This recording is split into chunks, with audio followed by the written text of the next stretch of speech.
Lecture में हम AC circuit का 6th लेक्चर आपके पास लेके आए हैं। ये एसी सर्किट्स पे 6th वीडियो होने वाली है। हमने एसी सर्किट्स में अभी तक RMS current, average current, pure circuit, combination circuits और प्योर और कॉम्बिनेशन सर्किट्स पे क्वेश्चंस देखे थे। आज हम एक और कॉम्बिनेशन सर्किट जो हम एक्चुअली पहले कर चुके हैं, आरएलसी सीरीज सर्किट, उस सर्किट पे होने वाले एक खास फिनोमेना की बात करने वाले हैं जिसका नाम है रेजोनेंस। तो मेरा आज का टॉपिक है resonance in LRC series circuit. Resonance क्या है, क्यों होती है और इसकी वजह से होगा क्या, ये जानने के लिए धीरे धीरे आगे बढ़ते हैं। नोट्स निकाल लें, शुरुआत करते हैं अपने टॉपिक की जिसका नाम है एलआरसी सीरीज सर्किट में होने वाली रेजोनेंस। चलो, इसे पढ़ने से पहले एक बार मैं एलआरसी सर्किट थोड़ा सा रिव्यू कर दूं, आप भी साथ साथ देखेंगे। मेरा एलआरसी सर्किट एक आर है, एक एल है और एक कैपेसिटर सी है और इसको मैंने एसी सोर्स पे लगा दिया है। दिस इज आर, मान लेते हैं इसकी एक्सएल और इसकी रिएक्टिव इंपीडेंसेस एक्सी। हम जानते हैं इस सर्किट की टोटल इंपीडेंस जेड थी। थोड़ी देर के लिए मान लेता हूं XC is greater then XL। इसमें हमने दो केसेस किए थे, XC XL से बड़ा है या XL AC से बड़ा है। थोड़ी देर के लिए मान लेता हूं XC XL से बड़ा है। तो मेरी total impedance was R square plus XC minus XL का होल स्क्वायर। मैं जानता हूं what is my XC, XC is 1 by omega C and my XL is 1 by omega L। Circuit में जो मैक्सिमम करंट I नॉट होना था, it was V naught divided by Z, यानी V naught divided by under root of R square plus XC minus XL का whole square. Voltage मान लेते हैं VT equals to V naught sine omega t थी। तो मेरा I not circuit में जो पीक करंट आने वाला है, it was V naught by impedance. This is impedance. Impedance कुछ नहीं है, पूरे सर्किट ने जो मिलके रेजिस्टेंस दी, दैट इज माय इंपीडेंस। तो इतना मेरा करंट आने वाला था यार। अब देख लो, अब देखो होगा क्या। रेजोनेंस का मतलब क्या है, ध्यान से समझना। रेजोनेंस का मतलब क्या है और होगा क्या, ध्यान से समझना। हम जानते हैं कि XL और XC कांस्टेंट नहीं है। R तो मेरा कांस्टेंट है, किसी भी सर्किट की रेजिस्टेंस कांस्टेंट रहने वाली है। बट XL और XC फ्रीक्वेंसी पे डिपेंड कर रहे हैं, ओमेगा पे डिपेंड कर रहे हैं। तो omega is here, omega is 2 pi f where f is frequency. यानी अगर मैं सर्किट की फ्रीक्वेंसी चेंज करूंगा, मेरा XL, my XL is omega L, correct कर लेना, ये XL omega L, XC 1 by omega C। तो जो मेरा XL है फ्रीक्वेंसी के साथ बढ़ रहा है। अगर हमने इसके ग्राफ बनाए थे, ध्यान से समझना, हमने ग्राफ बनाए थे इसके XL और ये ठीक कर लेना, रोना शुरू कर दोगे, वो गलत कर दिया, गलत कर दिया। चलो, मेरा XL फ्रीक्वेंसी के साथ बढ़ रहा है, XL is directly proportional to frequency omega, और XC फ्रीक्वेंसी के साथ घट रहा था। मेरा XL फ्रीक्वेंसी के साथ बढ़ रहा है और XC फ्रीक्वेंसी के साथ घट रहा है। दैट मींस एक ऐसी फ्रीक्वेंसी आ रही है जिसे मैं नाम दे देता हूं ओमेगा नॉट। एक ऐसी फ्रीक्वेंसी आ रही है जब मेरे XL और XC डेफिनेटली बराबर हो रहे हैं। किसी एक फ्रीक्वेंसी पे XL और XC डेफिनेटली बराबर हो रहे हैं। मैं फ्रीक्वेंसी बढ़ा रहा हूं, XL मेरा बढ़ता जा रहा है। मान लो XL था 2, मैंने फ्रीक्वेंसी बढ़ाई, ये बढ़ता गया 3, 4, 5, 6, 7, 8, 9, 10।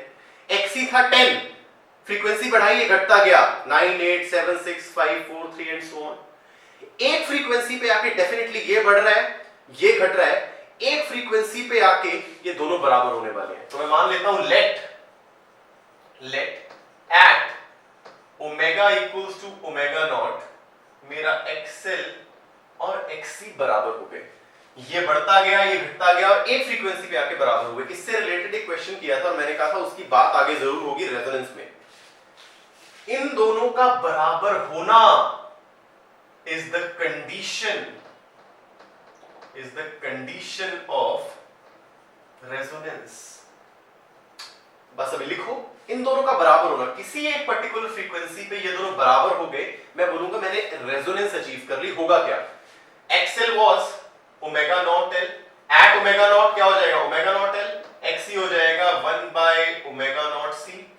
मैं ओमेगा नॉट को उधर ले गया तो omega naught square is equal to 1 by LC, which gives my omega naught is 1 by under root LC। और मुझे पता है ओमेगा नॉट क्या होगा?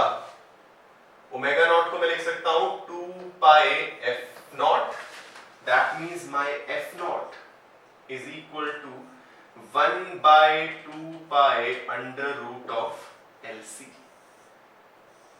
इसको मैं बोलता हूं this is my resonating frequency. ये वो फ्रीक्वेंसी है, एसी सोर्स की फ्रीक्वेंसी बदलते गए, एसी सोर्स का ओमेगा बदलते गए या एफ बदलते गए, ये वो फ्रीक्वेंसी है जब मेरी एक्सएल और एक्सी बराबर हो जाएंगे। हाँ जी, एक्सएल क्या थी? What was my XL? XL थी इंडक्टिव रिएक्टेंस, इंडक्टिव रिएक्टेंस यानी इंडक्टर ने जो रेजिस्टेंस दी। एक्सी थी कैपेसिटिव रिएक्टेंस यानी जो कैपेसिटर ने रेजिस्टेंस दी। दोनों फ्रीक्वेंसी पे डिपेंड कर रहे थे। एक्सएल फ्रीक्वेंसी बढ़ाऊं एक्सएल बढ़ रहा था, फ्रीक्वेंसी बढ़ाऊं एक्सी घट रहा था।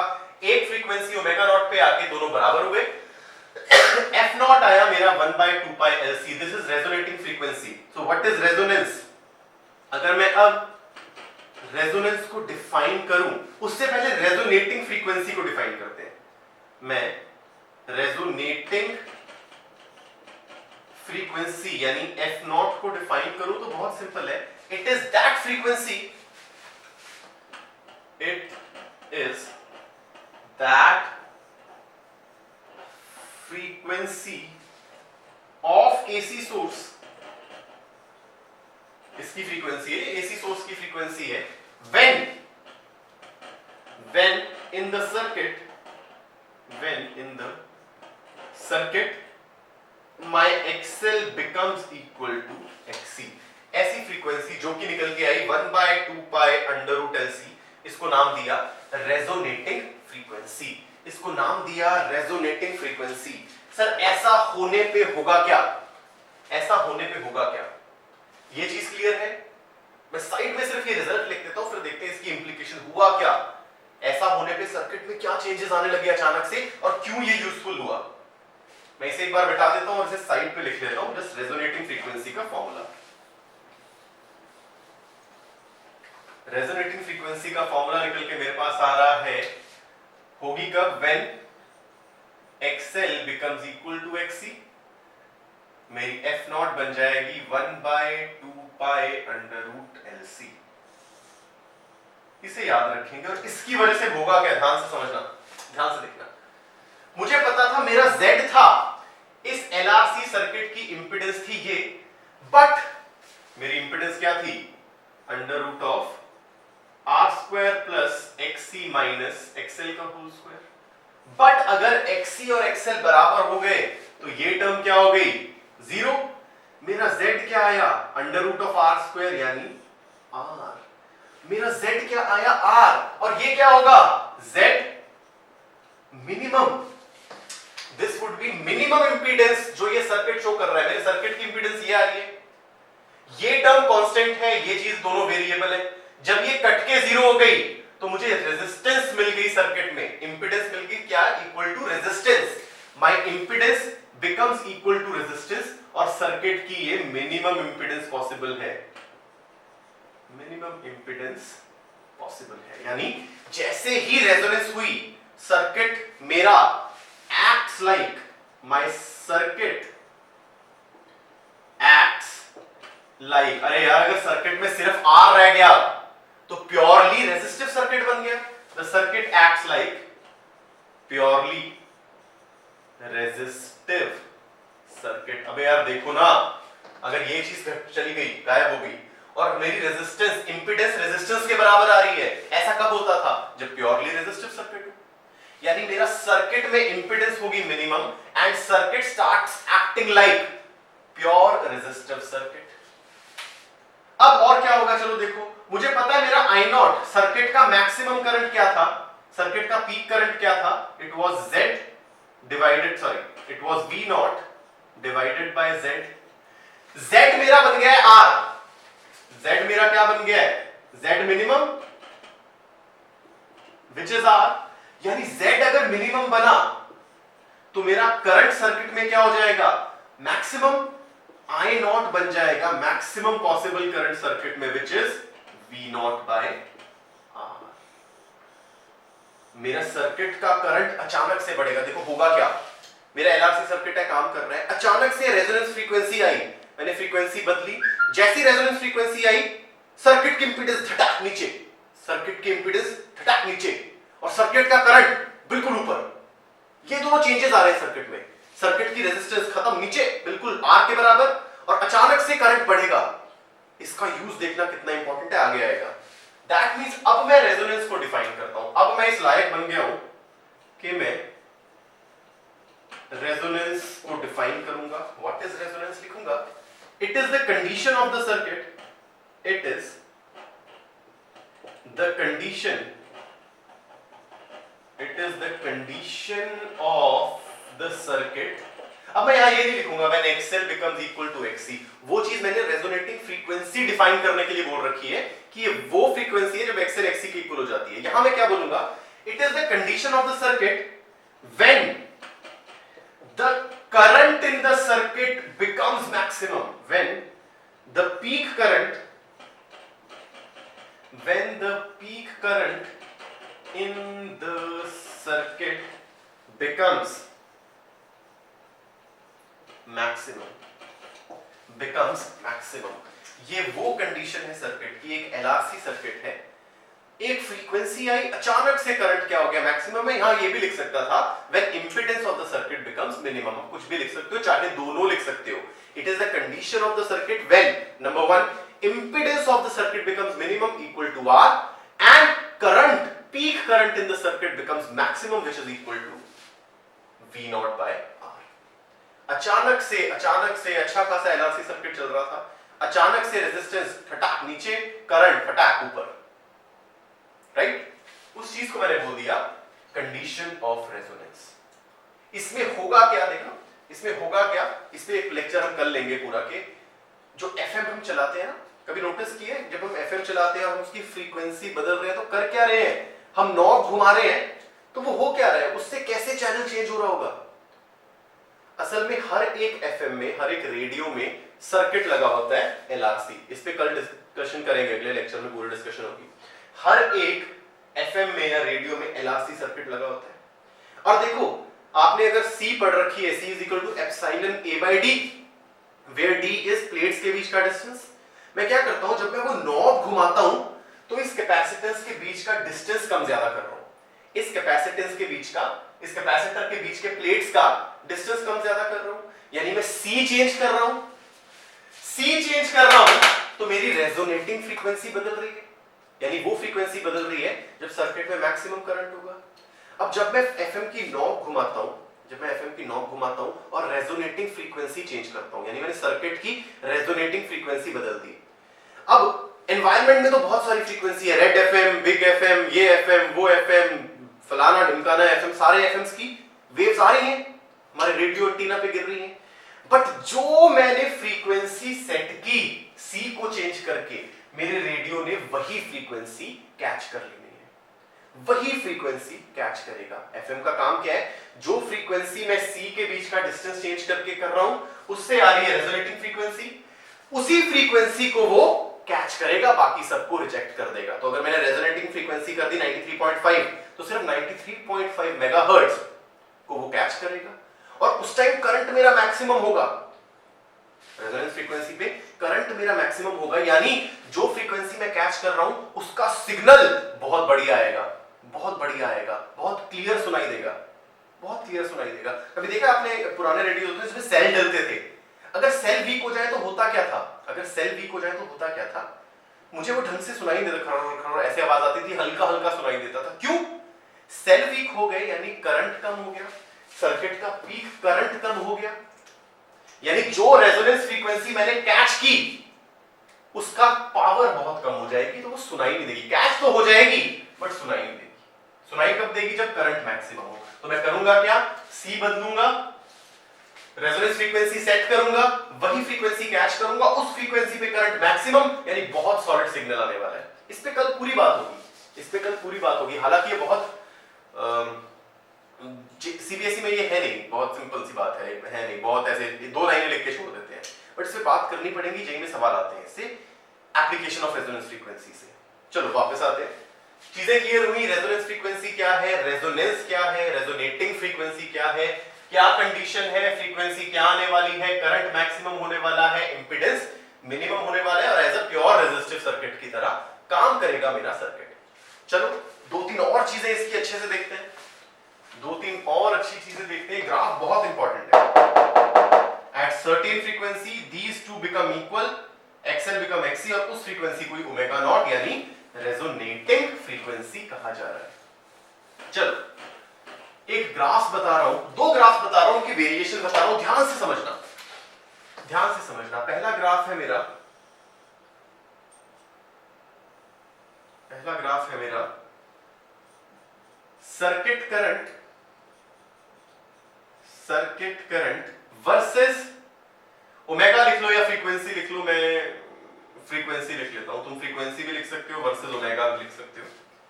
अब ध्यान से देखना, जब मेरी फ्रीक्वेंसी एफ नॉट के बराबर है यानी रेजोनेंस फ्रीक्वेंसी है, मैं जानता हूं मेरा करंट क्या होने वाला है, मैक्सिमम। मान लेते हैं ये वो करंट है। At f is equal to F naught मेरा करंट क्या होने वाला है, आई नॉट मैक्स। अब चाहे मैं फ्रीक्वेंसी बढ़ाऊं, चाहे मैं एफ नॉट जब मैंने ले आई, चाहे उस एफ नॉट से अब फ्रीक्वेंसी कम करूं, रेजोनेंस फ्रीक्वेंसी पे पहुंचा, अब चाहे फ्रीक्वेंसी घटाऊं या बढ़ाऊं, एफ नॉट पे मैक्सिमम करंट है, फ्रीक्वेंसी घटाऊंगा तो भी करंट घटेगा, फ्रीक्वेंसी बढ़ाऊंगा तो भी करंट घटेगा। एफ नॉट पे मैक्सिमम, रेजोनेंस फ्रीक्वेंसी से चेंज किया, कोई और फ्रीक्वेंसी आए, चाहे कम फ्रीक्वेंसी चाहे ज्यादा फ्रीक्वेंसी, करंट मेरा डिक्रीज ही होने वाला है। क्यों? देखो मेरी इंपेडेंस इस टाइम पे थी R, जैसे मैंने कोई और फ्रीक्वेंसी की, इन दोनों की कुछ वैल्यू आएगी और कट के 0 नहीं होगी, यानी यहां भी कुछ वैल्यू, यानी रेजिस्टेंस R से ज्यादा आएगी, इंपेडेंस R से ज्यादा आएगी, यानी ये बढ़ गया तो करंट मेरा कम हो जाएगा। चाहे फ्रीक्वेंसी बढ़ाऊं चाहे फ्रीक्वेंसी घटाऊं, मेरा करंट डिक्रीज ही करने वाला है, फ्रीक्वेंसी बढ़ाने पे भी और घटाने पे भी। चलो एक और ग्राफ करते हैं, मैं करता हूं सर्किट इंपेडेंस, सर्किट इंपेडेंस यानी Z वर्सेस फ्रीक्वेंसी। अगेन किसी फ्रीक्वेंसी f नॉट पे, रेजोनेंस फ्रीक्वेंसी पे इंपेडेंस होने वाली है minimum, which is equal to R। अब चाहे फ्रीक्वेंसी बढ़ाऊं चाहे घटाऊं, यहां पर मिनिमम थी, चाहे फ्रीक्वेंसी बढ़ाऊं चाहे घटाऊं, मेरी रेजिस्टेंस बढ़ने ही वाली है। फ्रीक्वेंसी बढ़ा दूं चाहे फ्रीक्वेंसी घटा दूं, दोनों तरफ मेरी इंपेडेंस बढ़ने वाली है। क्यों? एफ नॉट पे मिनिमम थी, एफ नॉट पे इंपेडेंस मिनिमम, चाहे फ्रीक्वेंसी बढ़ाऊं चाहे फ्रीक्वेंसी घटाऊं, मेरी इंपेडेंस बढ़ने ही वाली है। एफ नॉट पे करंट मैक्सिमम, बाकी दोनों तरफ घट रहा, एफ नॉट पे impedance minimum equal to R, बाकी दोनों तरफ बढ़ रही है। बात समझ में आ रही है? एक और इंपॉर्टेंट चीज इस ग्राफ से रिलेटेड, एक और इंपॉर्टेंट चीज, एक और बहुत इंपॉर्टेंट चीज,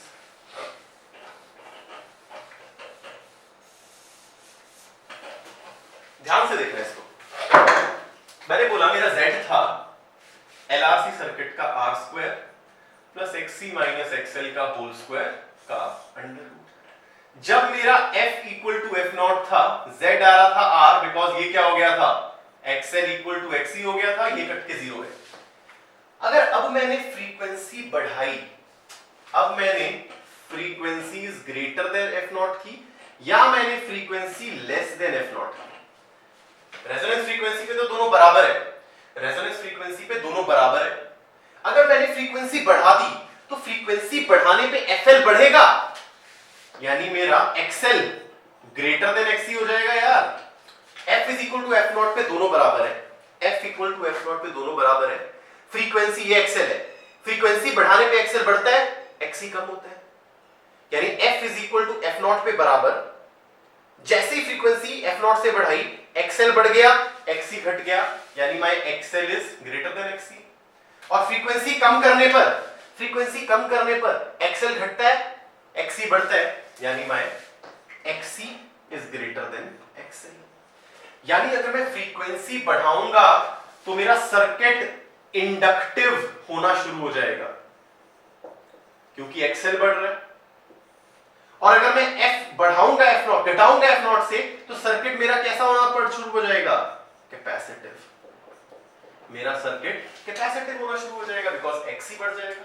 यानी मैं क्या बोलूंगा, एफ से एफ नॉट बढ़ा रहा हूं, जेड यहां मिनिमम थी, यहां बढ़ रही है, तो इतने हिस्से में जब मैंने फ्रीक्वेंसी बढ़ाई, इतने हिस्से में मेरा सर्किट क्या हो जाएगा?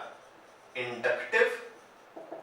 और फ्रीक्वेंसी घटाई तो इतने हिस्से में सर्किट क्या हो जाएगा? कैपेसिटिव। बात समझ में आ रही है? बात समझ में, बहुत इंपॉर्टेंट पॉइंट है, इससे बहुत सारे सवाल बनते हैं। कंसेप्ट समझ में आ रहा है ये वाला? चलो एक और चीज देखते हैं। मान लो मैंने ग्राफ बनाया, again circuit current versus frequency का। सर्किट करंट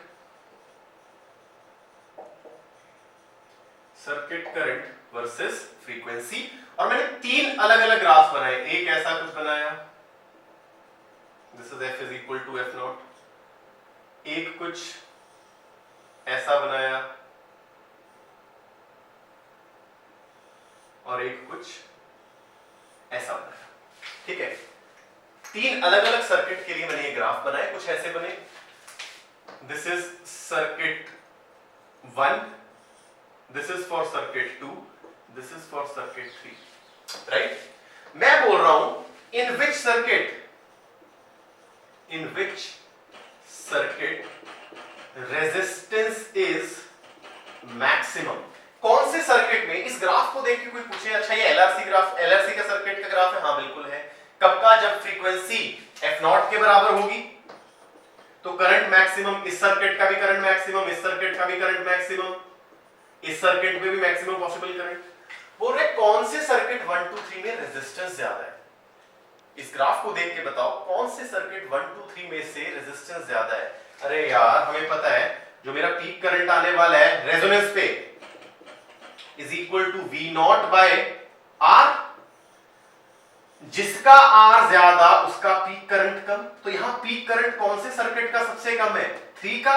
यानी अगर मैं इसे बोलूं, इसमें है रेजिस्टेंस R1, इसमें R2, इसमें R3, that means third circuit की रेजिस्टेंस मैक्सिमम हुई तभी पीक करंट मिनिमम हुआ।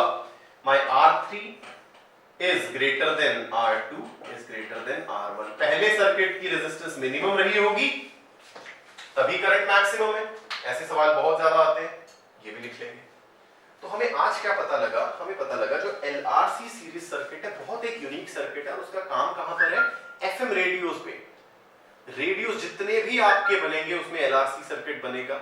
C की डिस्टेंस के, प्लेट्स के डिस्टेंस को कम ज्यादा करके हम एक रेजोनेंस फ्रीक्वेंसी चुनेंगे, वही फ्रीक्वेंसी कैच करेगा, उस फ्रीक्वेंसी पे करंट मैक्सिमम हो जाएगा, यानी बहुत बढ़िया से सिग्नल मेरा सुनाई देने वाला है। इस पे कल बात करेंगे, बैंडविड्थ की बात करेंगे, सर्किट्स की क्या होती है, क्वालिटी फैक्टर क्या होता है किसी भी स्टेशन का, वो सारी बात कल करेंगे।